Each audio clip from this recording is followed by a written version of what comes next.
नमस्कार, एक बार फिर आप सभी का स्वागत है। मैं हूं आपके साथ ऋतु सिंह और चलिए शुरुआत करेंगे इस बुलेटिन की। सबसे पहले बात करेंगे दिल्ली की, जहां पीएम हाउस में अहम बैठक जारी है। बैठक में अमित शाह और जेपी नड्डा मौजूद हैं और इस बैठक में मंत्रिमंडल को लेकर चर्चा संभव है। मध्य प्रदेश से सिर्फ ज्योतिरादित्य सिंधिया रिपीट हो सकते हैं। शिवराज के अलावा 2 नए चेहरों को मिल सकता है मौका। तो एनडीए के 14 सहयोगी दलों के 18 सांसद भी मंत्री पद की शपथ ले सकते हैं। दिल्ली में पीएम हाउस में अहम बैठक चल रही है जिसमें अमित शाह और जेपी नड्डा मौजूद हैं और इस बैठक में मंत्रिमंडल को लेकर चर्चा संभव है। मध्य प्रदेश से सिर्फ ज्योतिरादित्य सिंधिया रिपीट हो सकते हैं, तो वहीं शिवराज सिंह चौहान के अलावा 2 नए चेहरों को मौका मिल सकता है। एनडीए के 14 सहयोगी दलों के 18 सांसद भी मंत्री पद की शपथ ले सकते हैं। बता दें आपको, कल पीएम मोदी शपथ लेंगे, लेकिन उसके पहले आज पीएम हाउस में ये महत्वपूर्ण बैठक चल रही है और एनडीए के 14 सहयोगी दलों के 18 सांसद भी मंत्री पद की शपथ ले सकते हैं। मध्य प्रदेश से सिर्फ ज्योतिरादित्य सिंधिया रिपीट हो सकते हैं, तो वहीं कुल नए 3 चेहरों को मौका मिल सकता है। शिवराज सिंह चौहान के अलावा 2 और नए चेहरों को मौका दिया जा सकता है। और इसी खबर पर और ज्यादा जानकारी के लिए सीधे रुक करेंगे दिल्ली का संवाददाता अंचल शुक्ला हमारे साथ लाइव जुड़ रहे हैं। अंचल, महत्वपूर्ण बैठक है और इस बैठक में संभव है कि चर्चा मंत्रिमंडल को लेकर ही हो रही होगी। क्या अपडेट आपके पास? निश्चित रूप से ऋतु, देखिए जिस तरीके से भारतीय जनता पार्टी के प्रमुख 4 लोग अमित शाह, नरेंद्र मोदी, जेपी नड्डा, ये लोग बैठ के और पूरी चर्चा कर रहे हैं कि किस तरीके से मंत्रिमंडल में विस्तार होना है। और एक बात तो तय है कि कल ताजपोशी का दिन है। प्रधानमंत्री नरेंद्र मोदी का लगातार तीसरी बार, मतलब वो हैट्रिक लगाने जा रहे हैं प्रधानमंत्री पद के तौर पर, और कल उनकी ताजपोशी तो तय है। लेकिन उनके साथ उनकी कैबिनेट में कौन कौन होगा, ये देखना सबसे महत्वपूर्ण रहने वाला है। मध्य प्रदेश के लिहाज से अगर बात करें ऋतु, तो ज्योतिरादित्य सिंधिया जरूर रिपीट हो सकते हैं, लेकिन इसके अलावा 2 और अन्य मंत्रियों को इसमें जगह दी जा सकती है, जिसकी की चर्चा चल रही है। सूत्रों के हवाले से इस तरीके की खबर आ रही है। और एनडीए के जो 14 गठबंधन है, उनके 18 सांसदों की भी ताजपोशी हो सकती है ऋतु। ये इस वक्त की बड़ी खबर है जो पीएम हाउस से निकलकर बाहर आ रही है। जिस तरीके से चर्चा चल रही है, लगातार नामों पर चर्चा कर ली गई है। लगभग नाम तय हो चुके हैं, लेकिन अभी सूचना किसी को भी आधिकारिक तौर पर नहीं दी गई है, पुष्टि नहीं की गई है। ऐसा माना जा रहा है कि कल दोपहर 12 बजे तक, क्योंकि कल शाम 7:15 बजे प्रधानमंत्री की ताजपोशी होनी है और वो शपथ लेंगे। पूरा कार्यक्रम जो है तो राष्ट्रपति भवन में रखा गया है और उसके लिए अपने पड़ोसी देशों से भी कई देशाध्यक्ष आ रहे हैं। और उसी में आप मान के चलिए कि इस पूरे कार्यक्रम को मेगा शो बनाने के लिए पूरे देश भर के जिलाध्यक्ष और पार्टी के प्रदेश पदाधिकारियों को इस कार्यक्रम में इनवाइट किया गया है। ऐसी भी सूचना भारतीय जनता पार्टी के सूत्रों से मिल रही है। कुल मिला के ये तीसरी बार की जो ताजपोशी है, उसके लिए बड़ी तैयारी कर रहा है भाजपा। भारतीय जनता पार्टी इसे ऐतिहासिक बनाना चाहता है। देखिए अंचल, जिस तरह से आपने बताया भी कि एनडीए के जो 14 सहयोगी दल हैं, वहां के 18 सांसद को भी मंत्री पद दिया जा सकता है। लेकिन अगर हम मध्य प्रदेश की बात करें, क्योंकि मध्य प्रदेश में रिजल्ट बेहतर रहे थे बीजेपी के लिए, 29 की 29 सीटें बीजेपी को हासिल हुई। क्या लगता है ज्योतिरादित्य सिंधिया के अलावा कौन से नाम हैं जिन पर चर्चाएं जोरों पर हैं, जिन्हें लेकर कयास लगाए जा रहे हैं कि उन्हें मौका दिया जा सकता है? ऋतु, देखिए 2019 में जब लोकसभा के नतीजे आए थे तो भारतीय जनता पार्टी के हिस्से में 28 सीटें आई थी और इस बार 29 की 29 लोकसभा सीटों पर भारतीय जनता पार्टी ने क्लीन स्वीप किया है। भारतीय जनता पार्टी का मोदी कैबिनेट में दावा तो मजबूत है ही, लेकिन चूंकि एनडीए गठबंधन के साथ सरकार भारतीय जनता पार्टी बनाने जा रही है, इसलिए बहुत सारे समीकरण होते हैं, बहुत सारे गणित होते हैं और बहुत सारे सूत्र लगाने पड़ते हैं कि किसको बनाया जाए और किसको ना बनाया जाए, क्योंकि अभी कई चुनाव भी होने कई प्रदेशों में, तो उन सारे समीकरणों को भी साधने की जरूर कोशिश होगी। लेकिन अगर बात करें ज्योतिरादित्य सिंधिया के अलावा, तो सबसे बड़ा नाम देश में जो बहुत तेजी से चल रहा है, शिवराज सिंह चौहान। शिवराज सिंह चौहान एक ऐसा नाम है जो विदिशा से 6वीं बार के लोकसभा जीतकर आए हैं और 8,21,000 से ज्यादा मतों से जीते हैं और भारतीय जनता पार्टी के बड़े नेताओं में शुमार है। 18 वर्षों तक मध्य प्रदेश में मुख्यमंत्री की कुर्सी संभाली और पिछले बीते जो लोकसभा विधानसभा चुनाव थे उसमें जिस तरीके से उनका मास्टर स्ट्रोक लाडली बहना 163 सीटों के साथ मध्य प्रदेश में बम्पर सरकार बनाने का काम किया था। हालांकि कुछ राजनीतिक समीकरण साधने के चक्कर में उन्हें मुख्यमंत्री के तौर पर बिल्कुल, और इसके साथ ही अंचल नजरें इस पर भी होंगी कि 2019 से अलग किस तरह से होगा ये मंत्रिमंडल और मध्य प्रदेश से कौन से वो नए चेहरे होंगे जिन्हें मंत्री बनाया जाएगा। फिलहाल शुक्रिया अंचल आपका जानकारी के लिए। तो मंत्रिमंडल को लेकर चर्चाएं जोरों पर है और मध्य प्रदेश को लेकर जानकारी है कि ज्योतिरादित्य सिंधिया को रिपीट किया जा सकता है, तो वहीं 3 नए चेहरों को जगह दी जा सकती है। इधर आगे बढ़ेंगे, ग्वालियर के पीएचई विभाग में हुए करोड़ों के घोटाले के मामले में क्राइम ब्रांच को अहम सुराग हाथ लगे हैं। जांच के दौरान पीएचई में अलग अलग तरह के आइटम सप्लाई करने वाली 25 फर्म, 45 खातेदार और साथ ही कुछ कर्मचारियों के नाम भी सामने आए हैं। जांच के बाद इनके खिलाफ एफआईआर जल्द ही दर्ज हो सकती है। तो वहीं संयुक्त संचालक वित्त ने अंतिम रिपोर्ट तैयार कर ली है और ये अंतिम रिपोर्ट अगले 1 सप्ताह में वरिष्ठ अफसरों को सौंप दी जाएगी। आपको बता दें कि अब तक इस फर्जीवाड़े में 2 एग्जीक्यूटिव इंजीनियर सहित 6 लोगों की गिरफ्तारी हो चुकी है। साथ ही जांच में 81 बैंक अकाउंट से 65 खातेदार और 9 अधिकारी कर्मचारियों को भुगतान करने का खुलासा होने के बाद 74 लोगों पर कार्रवाई के लिए पुलिस को सूची सौंपी जा चुकी है। थाना अपराध शाखा में वर्ष 2023 में एक अपराध पंजीबद्ध हुआ था, जिसमें पीएचई के खंड कार्यालय में जो बिलों से संबंधित अनियमितताएं थी उससे रिलेटेड क्राइम था ये, जिसमें हम पीएचई से और ट्रेजरी से दोनों से बिल मांग रहे हैं, दस्तावेजों का संकलन कर रहे हैं और जिन लोगों के नाम से बिल तैयार हुए थे उनको बुला के उनसे पूछताछ कर रहे हैं। जिन लोगों के खाते में पैसे गए थे उनसे पूछताछ कर रहे हैं। प्रकरण में अभी कुछ आरोपी गिरफ्तार करके हमने जेल में पहुंचाए, जो माननीय न्यायालय की न्यायिक अभिरक्षा में प्रकरण में जो भी साक्ष्य वो चालान के साथ न्यायालय में पेश करेंगे। और ज्यादा जानकारी के लिए सीधे रुख करेंगे, संवाददाता अनिल गौर हमारे साथ जुड़ रहे हैं। अनिल, 70 से ज्यादा लोगों पर एफआईआर दर्ज करने की तैयारी, अब तक क्या कुछ जांच में निकलकर सामने आया है? बिल्कुल ऋतु, देखिए 1 साल पहले ग्वालियर में पीएचई विभाग में 85 करोड़ का जो घोटाला हुआ था उसकी जांच क्राइम ब्रांच के पास है और लगातार क्राइम ब्रांच इसकी जांच कर रही है। इस दौरान उनको अहम सुराग मिले हैं। सबसे बड़ी बात यह है कि पीएचई में अलग अलग तरह के जो आइटम सप्लाई करने वाली 25 फर्म और 45 खातेदार थे, इसमें साथ कुछ कर्मचारी भी थे, उनके नाम सामने आए हैं और पुलिस पूरे मामले में जांच कर रही है इस घोटाले में कि इनकी क्या भूमिका रही है। जांच के बाद इन सबके खिलाफ एफआईआर की जाएगी और इसमें सबसे खास बात यह है कि इस घोटाले से जुड़े 70 से ज्यादा लोगों पर क्राइम ब्रांच अब एफआईआर करने। जी बिल्कुल अनिल, शुक्रिया फिलहाल आपका जानकारी के लिए। तो मामले की जांच लगातार जारी है और बड़ी कार्रवाई करने की तैयारी में है पुलिस। और आगे बढ़ेंगे, दिल्ली में आज कांग्रेस ने सीडब्ल्यूसी की बैठक आयोजित की और इस बैठक में छत्तीसगढ़ से कांग्रेस की राज्यसभा सांसद फूलो देवी नेताम भी शामिल हुई। बैठक से बाहर निकलने के बाद फूलो देवी नेताम से विस्तार न्यूज ने खास बातचीत की। कांग्रेस के राज्यसभा सांसद ने क्या कुछ कहा, सुनिए।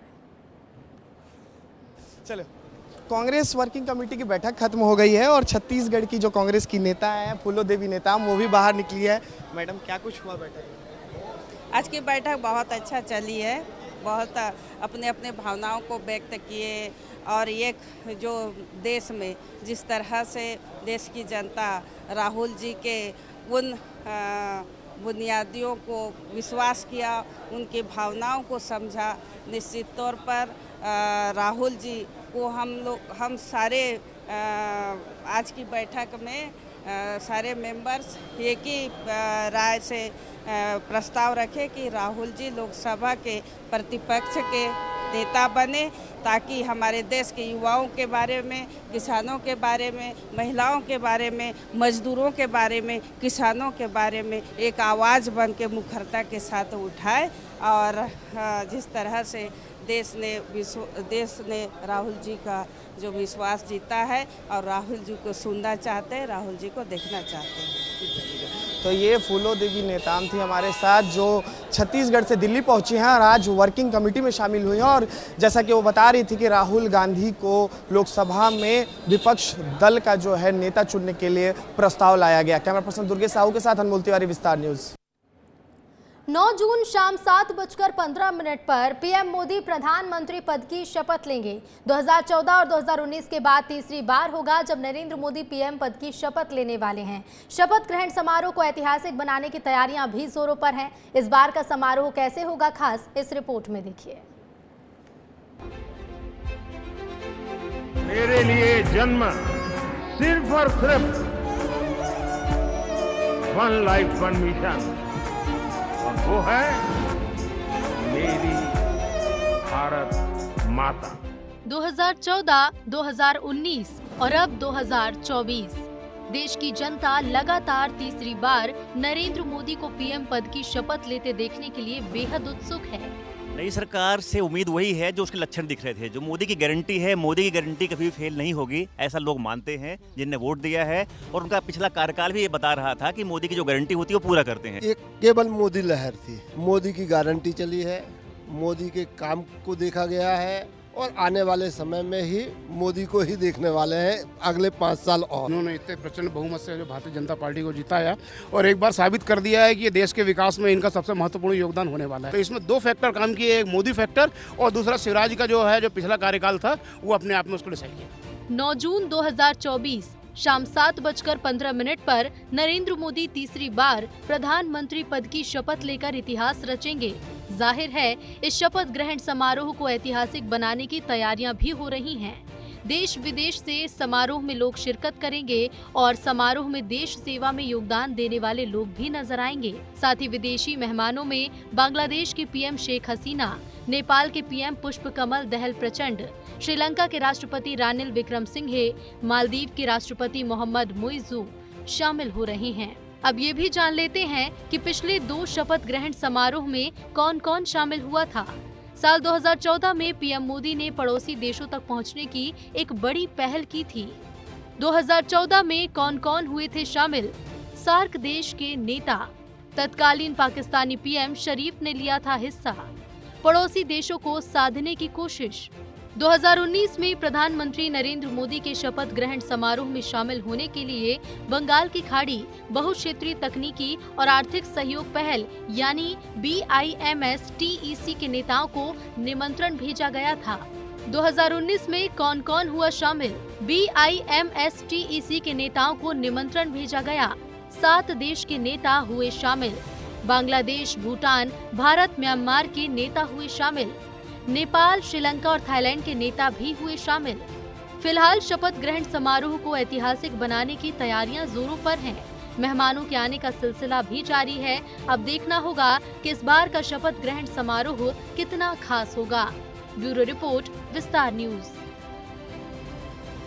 मध्य प्रदेश के इंदौर शहर के नीट के विद्यार्थियों ने रिजल्ट में हुई धांधली को लेकर मोर्चा खोल दिया है। कोचिंग इंस्टीट्यूट के प्रोफेसर और बच्चे अब सड़क पर उतर गए हैं। इंदौर के एक ऐसे ही कोचिंग इंस्टीट्यूट के छात्र का कहना है कि जब वो 685 मार्क्स लाने के बाद भी एम्स में पढ़ाई नहीं कर पाएंगे तो फिर उनकी मेहनत का क्या मतलब निकला। साथ ही छात्रों ने क्या कुछ कहा है, ये सुनवाते हैं आपको। देखिए, हम लोग एनटीए को एक मैसेज देना चाहते हैं कि वो जितनी भी तरह के जो यहाँ पर धांधली हुई है, जिस तरह से नंबरिंग हुई है, वो पूरी तरह से हमें क्लियर करें, पारदर्शिता के साथ में क्लियर करें। सबसे पहली बात, 720 नंबर में 67 स्टूडेंट आए हैं, जो आज तक कभी ऐसा हुआ नहीं है, हिस्ट्री में कभी नहीं हुआ है। 1, 2 या 3 ज़्यादा से ज़्यादा बच्चे होते हैं 720 में, लेकिन इस साल ऐसा हुआ है कि टोटल 720 में 67 स्टूडेंट है, जो बहुत बड़ा क्वेश्चन मार्क है। दूसरी बात, अगर मैं बात करूं तो लास्ट ईयर का पेपर का लेवल और इस साल का पेपर का लेवल ऑलमोस्ट सेम था। तो आप ये जस्टिफिकेशन नहीं दे सकते हो कि इस साल का पेपर इजी था इसलिए कट ऑफ हायर गया। एमपीपीएससी 2021 के जारी नतीजे में सीधी जिले के सुभाष मिश्रा ने 22वीं रैंक पाकर डिप्टी कलेक्टर के पद पर चयन हुआ है। आज सीधी पहुंचने पर सुभाष मिश्रा का जोरों शोरों से हर्षोल्लास के साथ स्वागत किया गया। तो वहीं सुभाष मिश्रा ने बताया कि ये मेरा तीसरा अटेम्प्ट है जिस पर मुझे डिप्टी कलेक्टर पद पर चयनित होने का अवसर मिला। इधर आरंग में हुई मॉब लिंचिंग केस में बनाई गई विशेष जाँच टीम एसपी रायपुर ग्रामीण के नेतृत्व में 14 सदस्यीय कमेटी बनाई गई है। इस जांच टीम में 2 डीएसपी, 3 इंस्पेक्टर रैंक के अफसर शामिल हैं। एसएसपी रायपुर संतोष सिंह ने आदेश जारी किए हैं। आरंग में हुई मॉब लिंचिंग केस में विशेष जांच टीम बनाई गई है। एसपी रायपुर ग्रामीण के नेतृत्व में 14 सदस्यीय टीम बनाई गई। जांच टीम में 2 डीएसपी, 3 इंस्पेक्टर रैंक के अफसर शामिल हैं। तो वहीं एसएसपी रायपुर संतोष सिंह ने आदेश जारी किए हैं। तो आरंग में हुई मॉब लिंचिंग केस में एक विशेष जांच टीम बनाई गई है। 14 सदस्यीय ये जांच टीम है और आपको बता दें कि एएसपी रायपुर ग्रामीण के नेतृत्व में इस टीम का गठन किया गया है। 14 सदस्यीय टीम है। टीम में 2 डीएसपी, 3 इंस्पेक्टर रैंक के अफसर भी शामिल किए गए हैं। और इधर दिल्ली में आयोजित कांग्रेस की वर्किंग कमेटी में राष्ट्रीय स्तर के नेता से लेकर प्रदेशों के प्रदेश अध्यक्ष और नेता भी शामिल हुए।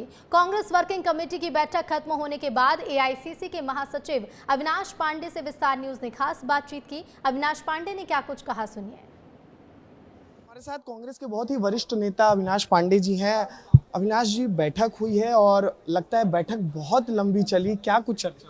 एक महत्वपूर्ण बैठक थी, कांग्रेस वर्किंग कमेटी की बैठक थी, जिसमें पूर्ण इलेक्शन के चुनाव की समीक्षा की गई और साथ ही साथ विशेष रूप से माननीय राहुल गांधी जी, प्रियंका जी, आदरणीय कांग्रेस अध्यक्ष और सोनिया गांधी जी का अभिनंदन किया गया। उन्हें सब लोगों ने अभिनंदन के साथ साथ धन्यवाद किया कि जिस प्रकार का नेतृत्व उन्होंने दिया और पूरे देश में कई साधनों का अभाव होने के बावजूद भी उनका नेतृत्व के माध्यम से जो एक लोगों में ऊर्जा उत्पन्न हुई और इसके चलते हुए देश की जनता ने जो विश्वास रखकर नफरत की राजनीति को नकार कर और राहुल गांधी जी जिन मुद्दों को लेकर, जिन विषयों को लेकर, जिन मूल्यों को लेकर सड़कों पर चलते रहे और 10,700 किलोमीटर से भी ज़्यादा की यात्रा जहां उन्होंने की, तो लोगों ने अपना विश्वास, अपना आशीर्वाद और अपनी पसंद राहुल जी के प्रति, कांग्रेस के प्रति, गठबंधन के प्रति जो बताई है, उसके लिए एक विशेष आभार देश की जनता का माना है। अच्छा अविनाश जी, हम ये भी देख रहे थे कि जब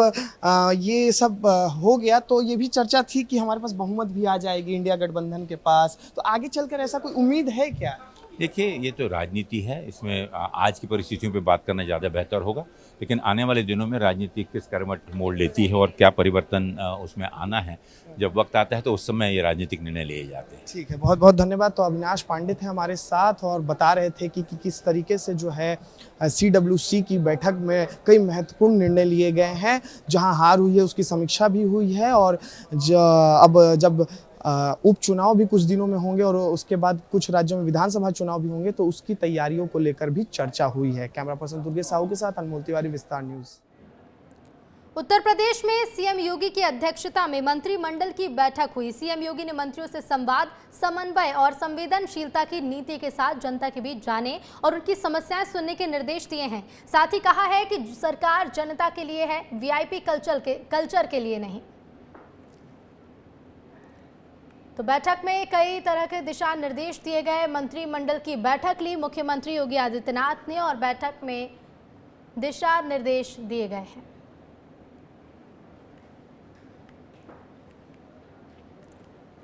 तो यूपी में सीएम योगी की अध्यक्षता में बैठक रखी गई और सीएम योगी ने मंत्रियों से संवाद, समन्वय और संवेदनशीलता की नीति के साथ जनता के बीच जाने और उनकी समस्या सुनने के निर्देश तो दिए ही, इसके साथ ही साथ चुनावी परिणामों को लेकर भी चर्चा इस बैठक में की गई है। साथ ही सीएम योगी ने कहा कि सरकार जनता के लिए है, वीआईपी कल्चर के लिए नहीं।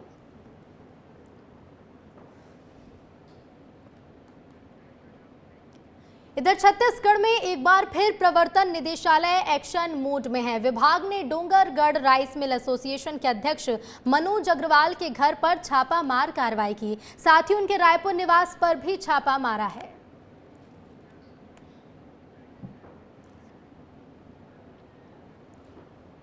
तो राइस मिल एसोसिएशन के अध्यक्ष मनोज अग्रवाल के घर पर छापा मारा गया। ईडी ने मनोज अग्रवाल के घर पर छापामार कार्रवाई की है। और इधर मध्य प्रदेश में मौसम ने अपना मिजाज बदल दिया है। बड़वानी में पहली बारिश के बाद जहां एक और लोगों ने राहत की सांस ली और लोगों को गर्मी से राहत मिली, तो वहीं दूसरी ओर किसान भी बारिश से बेहद खुश नजर आ रहे हैं।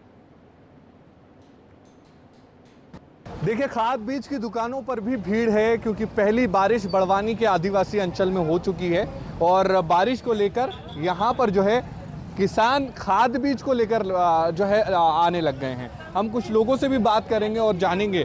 ये देखिए दुकान की तस्वीर मैं आपको दिखाना चाहूँगा। इस तरीके से किसान जो है बड़े खुश नज़र आ रहे हैं बारिश को लेकर। एक अच्छी बारिश, पहली ही बारिश में जो है लोगों के जो है कि चेहरे पर खुशी। किस तरीके की बारिश हुई है इस बार? हाँ बहुत बढ़िया बारिश अच्छी हुई है। अच्छे और इसी को लेकर क्या खरीदने आए हैं? मक्का ज्वार। ठीक है, हम कुछ लोगों से बात। कैसी बारिश? आप बारिश अच्छी हो गई है पर अभी बोने थोड़ा लेट लगेगा। कम है बारिश। हाँ। तो लोग किसानों की भीड़ भी लगी है। भीड़ लग रही है। मक्का का बीज है, कपास का बीज है, इनका सीलिंग चल रहा है। पहली बारिश। देखिए पहली बारिश के बाद जो ये तस्वीर नजर आ रही है मध्य प्रदेश के बड़वानी के आदिवासी अंचल की है। हम कुछ लोगों से भी बात करेंगे। क्या नाम है आपका? काशीराम सोलंकी, नांदेड़। बारिश कैसी हुई है? बारिश हमारे उधर अच्छी है, नांदेड़ तरफ अच्छी हुई है। शुरुआत कर रहे हैं और इसी के साथ जो है ये बड़वानी के आदिवासी अंचल की तस्वीर है जहां पर अब किसान खाद बीज, बरसाती और ऐसे तमाम साधन का जो है खरीदने के लिए निकल पड़े हैं। विस्तार न्यूज़ के लिए नजमुद्दीन शेख के साथ जफर अशरफी, बड़वानी। और इसी के साथ फिलहाल इस बुलेटिन में इतना ही। देखते रहिए विस्तार न्यूज़। नमस्कार।